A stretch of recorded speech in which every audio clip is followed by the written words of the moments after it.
Visioneers, and welcome to Small Business Celebration. We're continuing our series on small business owners who are rising from recession.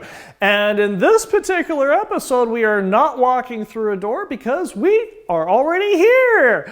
And we are interviewing a brand new guest who is going to teach us how to exit from the dream. This is Small Business Celebration. Join us as we learn from successful business owners and successful business leaders about who they are, from where their business has grown, what they have learned, and where their successful business is going. I'm your host, Michael I. Roberts, and we're going to learn something that you can use today to grow a strong and profitable business.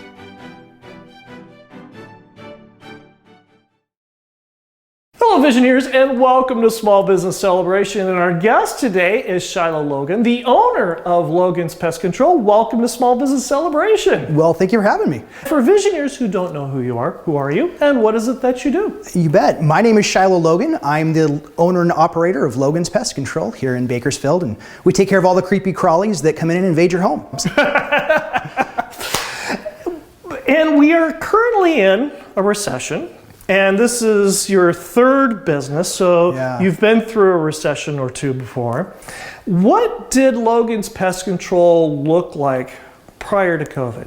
That's a great question. When COVID hit, I had just pulled down a salesman. We had just ordered 50,000 door flyers. We were ready to go out and take the city by storm. Right. And that was 2 days before the state went on shutdown. Oh no. And so we kind of had to put the brakes on some of our plans. Sure. But we were growing. It was prosperous. We had gone out. We were taking the word and the message of our company out to the public, and we're getting a lot of great feedback. And it was just great business growth. Right. And so once COVID hit, we had to kind of reevaluate a few things. Yeah, to change a few things. It does. It had to change a few things. So 50,000 flyers for one. That's right.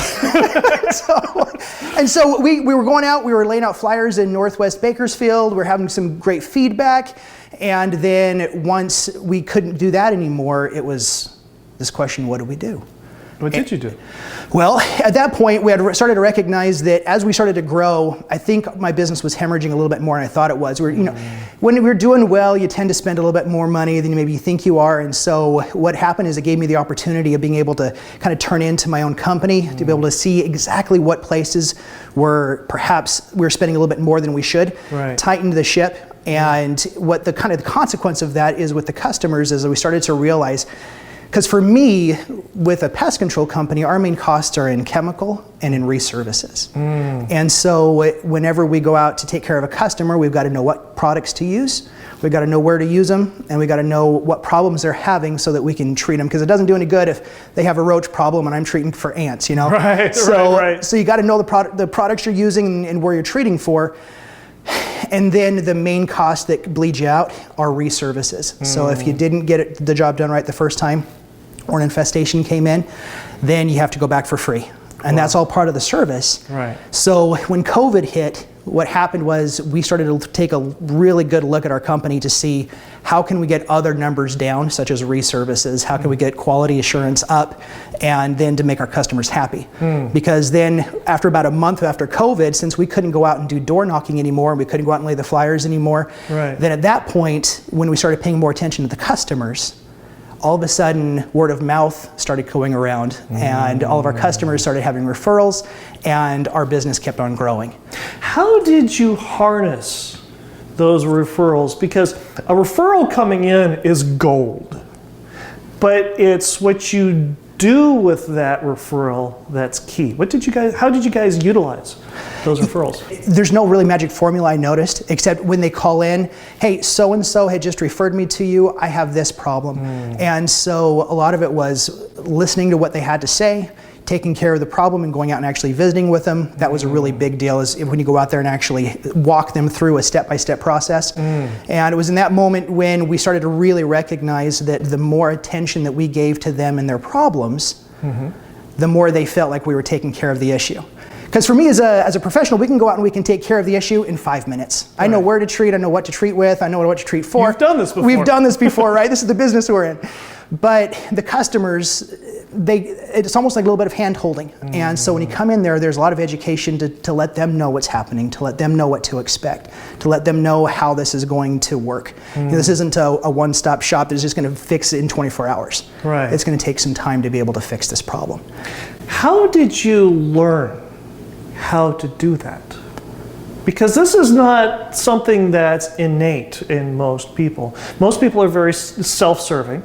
And this notion of going above and beyond is something that doesn't come naturally to a lot of people. How did you learn this important skill? That's a lot of trial and error. Okay, all right. So from my perspective, from my particular background, I was in sales since I was a Boy Scout. You know, I was that kid who's going around and knocking doors with the boys' life, and I was going out there and selling things door to door. Sure. And as I've gone over the last 20 years, I did some calculations, and I've estimated I've knocked on about 1 million doors in the last 20 years. So that's about 50,000 doors a year. That's some crazy math. Yeah. And so going out and talking to so many people was an ability, it was a chance that I had to be able to see what their concerns were, because I had to evaluate the times I was getting sales pitchy, the times that I started to, there were things that I wanted to say, there were things that I wanted to get across, and those days I started realizing I just wasn't connecting with the customers. And so it was one of those moments when I started to realize that as soon as I started listening to what they were saying, as opposed to me telling them what I wanted to tell them, the relationship changed entirely. How did you transfer these in-person skills to a digital environment like we are in COVID, where you can't necessarily be in person with another person? Yeah, social media is an entirely different animal, isn't it? And that is the golden question. That is a great question nowadays, because we can't go out a lot of times to the doors, to where the customers are at. Right. And so for us, we've built a social media platform on Facebook where we have over 20,000 followers. Wow. It's taken time. It takes a lot of time and a lot of effort, but we noticed that the main key to that is posting regularly. You've got to post regularly, and you've got to... How much is regularly?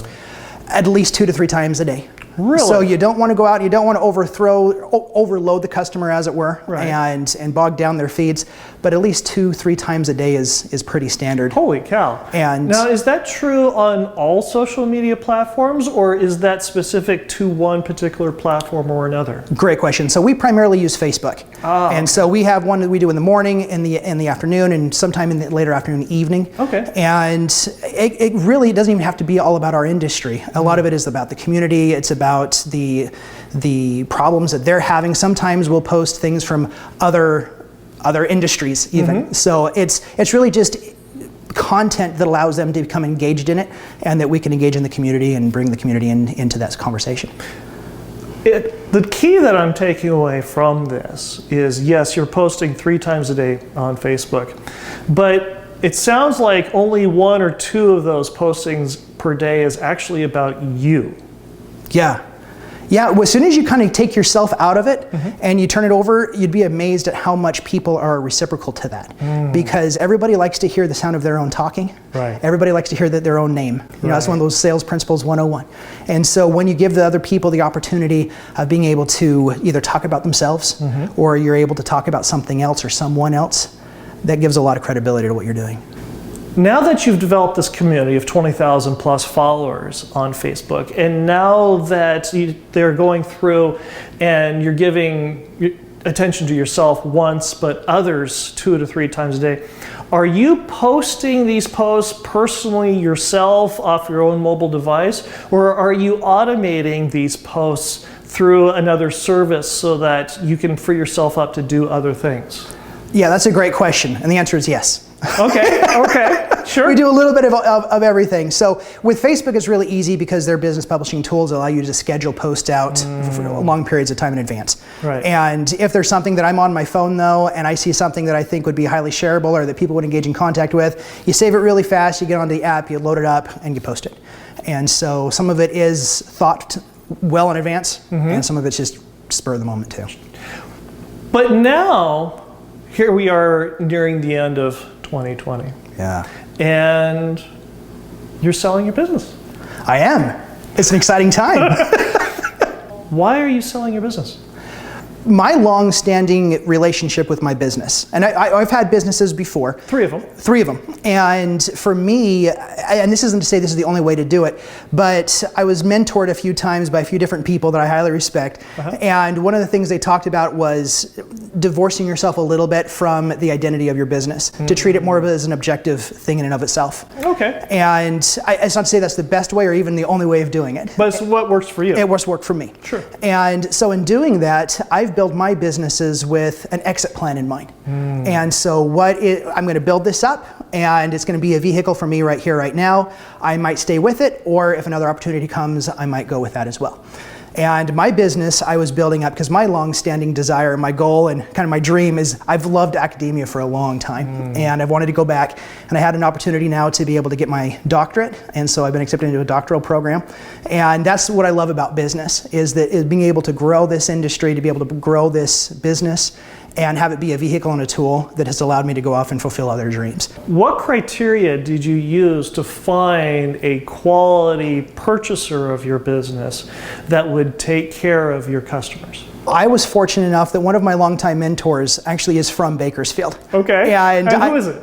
Dave Oxley. He Okay. owns Oxley Pest Control. In fact, he's been on the show before. He's been on the show before, yes, he has. When I came into Bakersfield, the idea was that Dave Oxley was going to train me as a technician, as I was going to help him in sales. And I've worked with him in sales for years, going back 15 years. Right. And so as kind of push came to shove, and I got the licensing, we just ended up staying in Bakersfield at the same time. You were his competition. And I ended up being his competition. I called him up at one point, and I was like, I'm sorry, I know we weren't meaning to be competitors. And he was very gracious about it.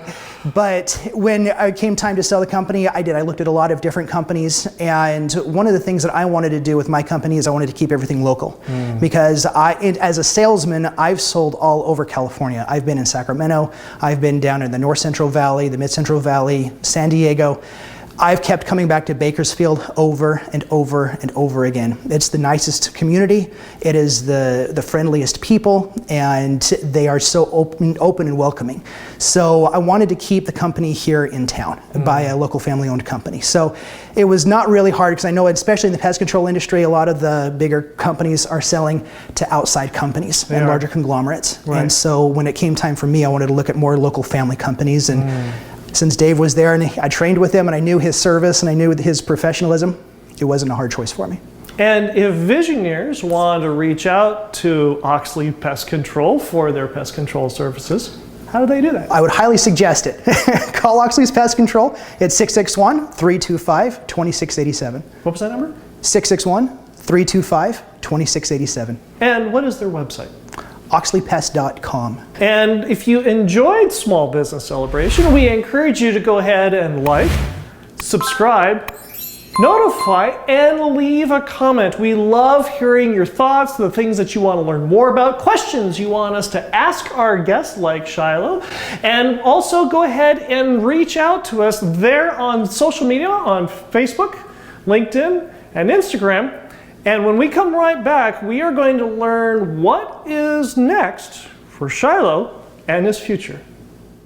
Any business can benefit from their employees' participation in Toastmasters.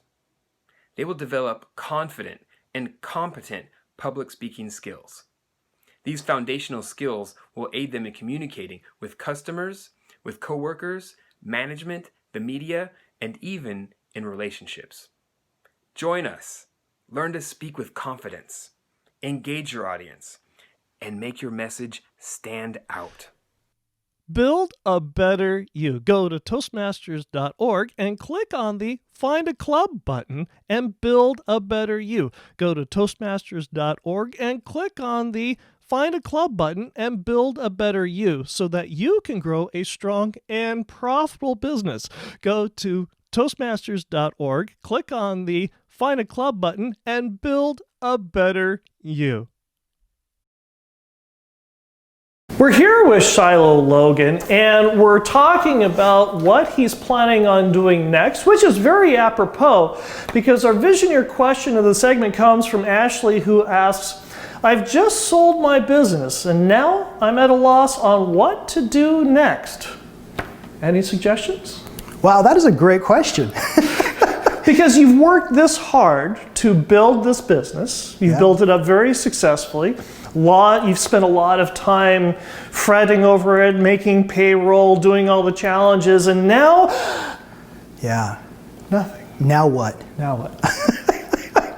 That's a hard question to ask a lot of the times. But when I came into business, in fact, it was Dave Oxley. You know, we were talking about him before. And he was one of the many mentors that I had that said, whenever you create your business, know your game strategy for your exit plan. And so for me, it was always kind of looking 2 or 3 steps ahead and never really anything definite, but at least to have an idea. So when it came time this year where I realized that my business and the numbers and everything added up where it needed to, that I could be able to go back to school, and that this would give me the platform to be able to start the nonprofit we wanted to, that it made sense. And I know a lot of the times I've had a lot of friends who are entrepreneurs, and there's a lot of identity that goes into your business. Sure. There's a lot of you're pouring yourself into it. I'm Dr. So-and-so, or I am the attorney for, or whatever. Exactly. Right. And so it's really hard to kind of give that up. Right. And then what's next?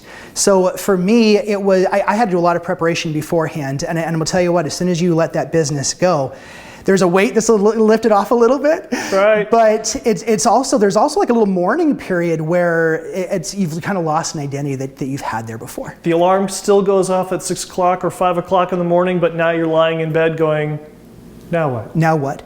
So for me, I am going back to school. I have been accepted to get my PhD. I have a fascination in religious studies. Okay. And so I'm going to Claremont, and I'm going to pursue a PhD in religious studies, and I'm excited for that. So that'll comprise the next several years of my life. That'll be a big part of what's going to happen.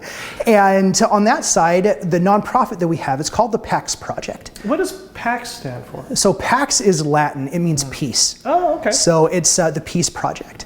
And we've started this, and it's been an idea that's several years in the making, because it was several years ago. I was reading Martin Luther King, and I was reading Gandhi, and I have my own faith in the Christian faith. And so I love reading the Sermon on the Mount. And when it came time where I was starting to look for books for my children about the Sermon on the Mount, I couldn't find anything. There has been a lot written about the Sermon on the Mount. Yeah. There has been countless sermons given over the last 2,000 years on the Sermon on the Mount. But why are you doing this project for kids? There's a few books that are here and there, but I've looked, the most successful children's books are usually in a series. They'll take you through an entire thought process, and there's nothing there for them. And as I've had parents come to me, Shiloh, do you have anything that'll help me teach my kids these principles? Do you have? And so for me, in my sales background, I've had to learn a lot about persuasion and a lot about empathizing with another person. And these are principles I find in the Sermon on the Mount that Jesus is talking about. And what's fascinating now is that there are so many people that you've talked about that are already talking about these principles of reconciliation and of being able to work with people instead of settling your differences through arguing and through fighting, that we can have more peaceful reconciliation means. What demographic of children are you approaching on this? Well, the first age demographic we're going to be targeting is 5 to 11 years old. And so that's where we'll target. Why that age group? Because that's when they're really coming with their peers, where they're starting to come into conflicts with their peers. One of my very first stories that I've gone back to all the time is I was 9 years old. I was living in Mission Viejo, California, and I was playing soccer with a friend. He lived 2-3 doors down the street, and we were playing soccer and kicking the ball back and forth. And to this day, I don't remember what happened, but man, I was angry. He did something that made me so mad. And when I came in, it was a Friday night. I remember it was a Friday night because my parents were going out on a date with each other. And so they were a bit ready to go out on their date, and I came in the worst mood. And my dad took time and he sat down with me, and I started to talk about this friend, about the mean thing he said to me, and about how hurt I was, and about how it was especially what I wanted to do back to him. I wanted to get my vengeance, my comeuppance. And he says, "No, Shiloh," he goes, "you have to treat him with goodness." I said, "But he treated me so bad." And he says, "Well, there's this thing called the Golden Rule." And come to find out, it's out of the Sermon on the Mount. And he says, "You need to treat others as you want to be treated." And I said, "Well, he obviously treated me this way, so that's how he wants to be treated. I'm going to go treat him that way." And again, my father was very patient with me, and he said, "No, that's not how this works." And he talked it through, and I didn't want to accept it, but that time when I was 9 years old made an impression on me that stuck with me through my whole life. Is you treat people with dignity regardless of how they treat you. And so I was that age, and that was very impressionable for me. And so I know, especially with my own children, as they were going out and playing with their own friends, and we would talk about these principles with them, it just magnifies and multiplies. And all of a sudden their friends start talking about these principles. Now, we don't talk about it in Sermon on the Mount principles all the time. They're not going out and talking about Jesus in these moments with their friends. Right. But the effects are really powerful. You had this life experience with this friend of yours that you played soccer with. Something else has come along too in your life that has reinforced this. Otherwise, you wouldn't be pursuing this. What was that? You know, there was a moment I was sitting down at my computer, and after I'd been reading Gandhi and Martin Luther King, this idea of Christian nonviolence came to my mind. And so I got on Amazon, and I just typed the words in, and a book popped up called Fight, A Christian Case for Nonviolence, and it was by an author, Preston Sprinkle. And it had 4.5 stars and, 100 reviews, and I'm like, wow, I can't believe that there would be a book on nonviolence with that many ratings. So I ordered it, I read it, and a lot of it sunk in with me. And that was really a catalyzing moment for me to recognize that there was a different kind of conversation, a different way to be able to approach conflict than I had ever known before. And if that had been so revolutionary for me, who had studied a lot of the Sermon on the Mount before, and these ideas, I'd never been exposed to them before. They've been around for 2,000 years, but I'd never been exposed to them. And so I was like, I'm guessing other people haven't as well. And so there's a different way to talk about this that brings up some new ways of being able to settle conflict. And that was the beginning where we started to recognize that these kinds of conversations and these principles, they're just not very commonly talked about anymore. And so we wanted to create that space. And what better way to do it than to start with children. And then as soon as we get those books written and those materials published, then we'll, for teenagers, adults, and then the sky's the limit. How do you plan on taking the PAX project, taking these books for children, then teenagers, then adults? What is the lasting impact that you want to make with the PAX project? For me, is to change the conversation that helps people realize that there's a different way to be. And I've lived in my life on the spectrum of financial security. I've been on the lowest of financial security, and I've ridden some pretty high waves. And I've noticed that my happiness was never gauged on where I was at on that wave. But my happiness, though, was always found when I was living principles that I knew were true. And so as we bring those to other people, there are countless people I've been able to talk with. And they message me privately, and we talk a lot. And as they apply these in their own lives, as they report back, and they come back and they talk to me like, man, Shiloh, this is changing my life. You know, the peace that I feel, I'm able to do so many more things now than I was before. A lot of my old, guilt or shame, or a lot of my old ways of thinking, the ways that I come to people who I've had conflicts with in my entire life, I don't have conflicts with them anymore. And that's my motivation of what keeps me going. There's this why in being able to help other people resolve those conflicts in ways that they couldn't think of before. And we'll be right back. I wanted to take a moment and thank you, Visioneer Nation, for supporting us here in 2020 here on Small Business Celebration. It's been quite an adventure, but now that we're into our 3rd season, we couldn't do it without you. And I really wanted to reach out and thank all of you for supporting us here on Small Business Celebration and keeping up with us and letting us know your thoughts on what you want to know, what you want to learn, and who you want to learn it from by reaching out to us on LinkedIn, Facebook, and Instagram. And I hope you get to spend this holiday season with the ones with whom you care most about. And happy holidays.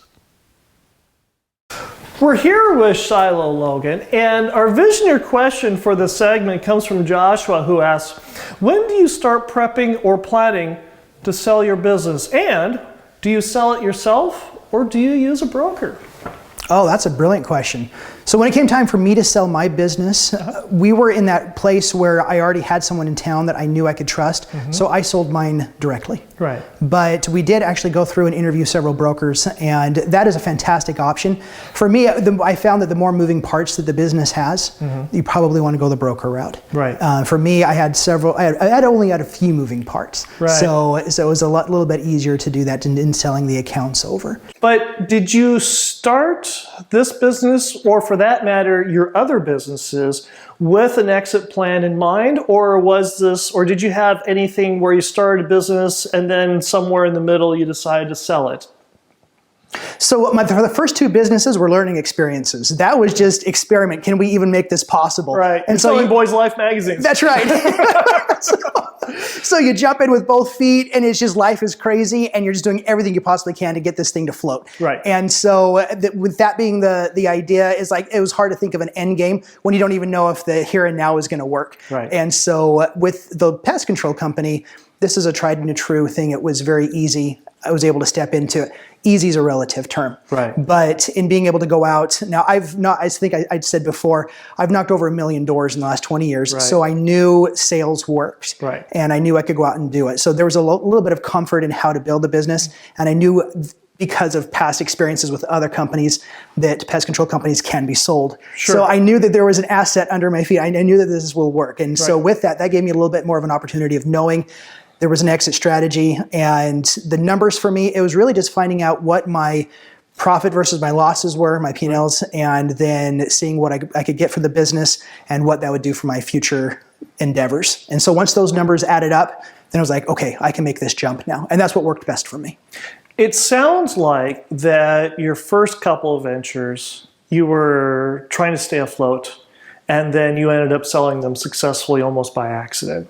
But it sounds like with Logan's Pest Control, you began that business with the exit in mind. Right. Yeah, with this one, I knew that there was going to be an exit. With the two previous businesses, it was just, let's just hope this even works. And oh boy, I sold it! That's right. But one of the other things too that's fascinating about this is that each one of these businesses, to use the cliche, is a learning experience. And you made fewer mistakes with the pest control business than you did the first two. Yep. Part of that also comes from life experience as well. And that's also rolling over into your current project that you're working on. No man is an island. Yeah. What has happened in your life that affects the decisions you make every day?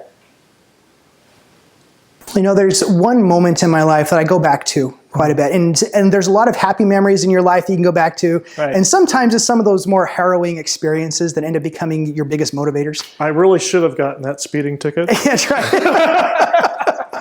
And for me, when I was a teenager, my mother had bipolarism and schizophrenia.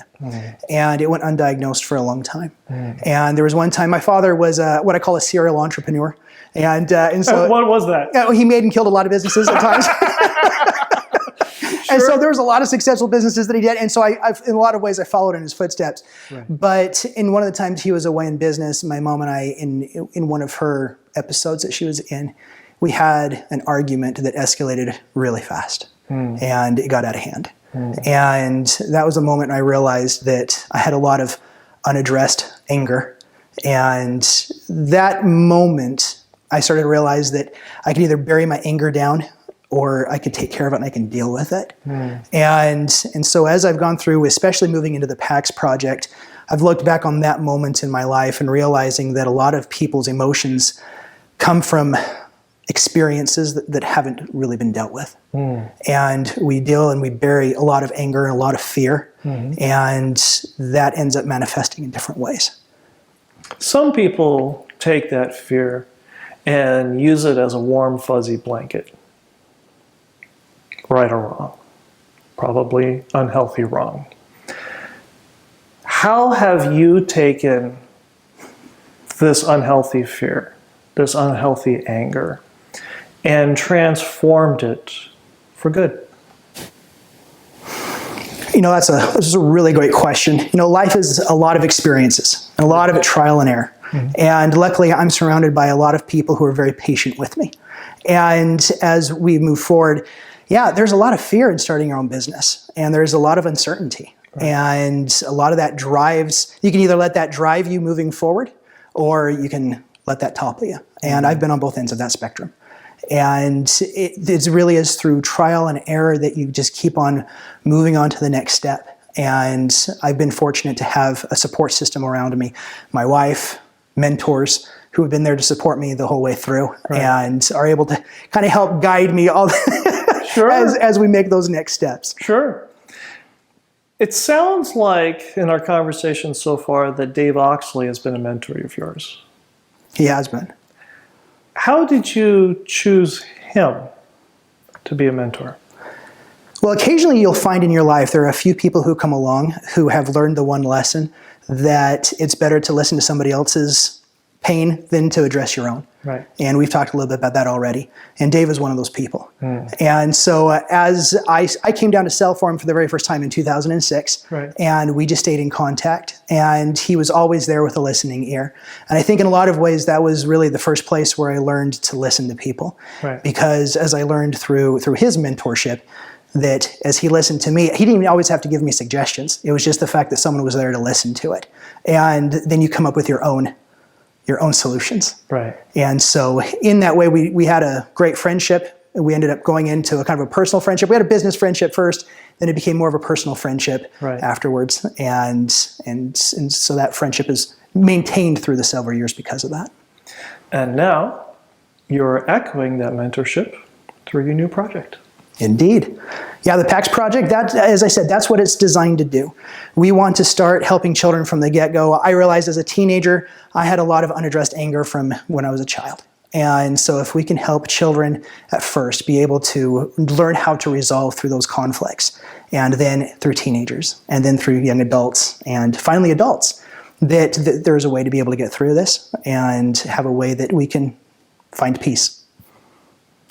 Shiloh, this has been a pleasure. Thank you very much for being on Small Business Celebration, and Happy New Year. Happy New Year. Any business can benefit from their employees' participation in Toastmasters.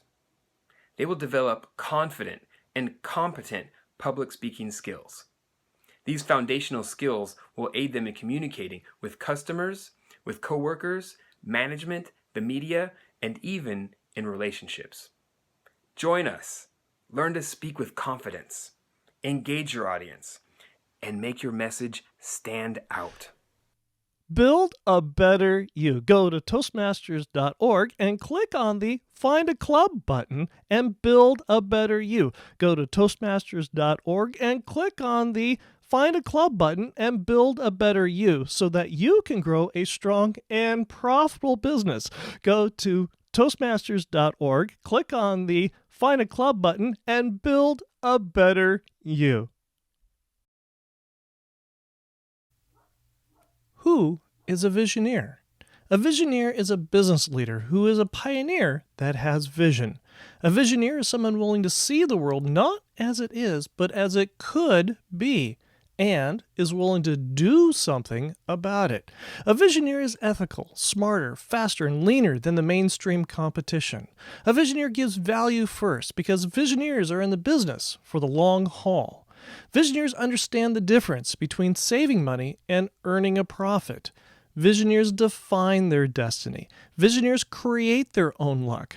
Visioneers surround themselves with successful, like-minded people. Visioneers are renegades who defy the mainstream competition and are ready to change the world. Are you a visioneer? Join the Visioneer Tribe with Small Business Celebration on LinkedIn, Facebook, and Instagram today.